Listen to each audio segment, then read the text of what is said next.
Hi, everyone. Welcome to Amalie Arena, home of the Tampa Bay Lightning. And, Joe, it's not Game 7 here tonight, but it certainly feels that way. A must-win for the Toronto Maple Leafs. The Lightning are looking at it that way as well. Yeah, and yet there are still games to be played afterwards, and there is still some ground that could be made up afterwards. But both of these teams realize that it's a 4-point game, and it's big-time swing.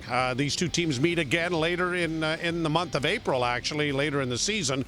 That may be the absolute must-win situation. But until then, this is as big a game as the Leafs have had this season, and especially coming off the way they played in Florida. And it was, well, for the lack of a better term, abysmal.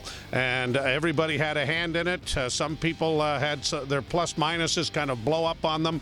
But having said that, this team has rebounded and shown resiliency throughout the course of the year. And why wouldn't it happen again here tonight in Tampa?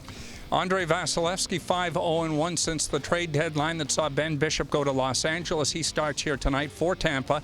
On the other side, Frederik Andersen, who certainly has something to build upon. Not a great start for him in Florida. He had plenty of company in that game, however, but 3 goals against and just 8 shots. Yeah, and I think Mike Babcock just kind of said, okay, it's not your night. Take the night off. Get ready. Come back. You're back in the twine tent tonight.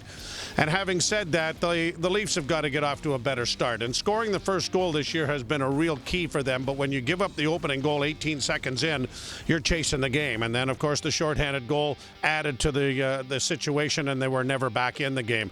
So they have to have a better start. 7:30 start tonight, and I'm sure that Mike Babcock has reiterated that. No lineup changes for the Maple Leafs up front. The 4 lines remain intact on the blue line. However, Martin Marincin will sit. Alexei Marchenko is in. He will play on the top pairing with, well, Morgan Riley as Nikita Zaitsev comes back down. He'll play with Jake Gardiner. In the middle pairing, Polak and Hunwick will remain intact on the third. 7:30, as Joe mentioned, on Sportsnet Ontario. Joe and Jim will have the call on TSN 1050 Toronto. We here on Leafs TV will have it for you as far as the pregame is concerned. Molson Canadian Leaf Nation pregame, and that is set to begin at 6:30. We'll see you then.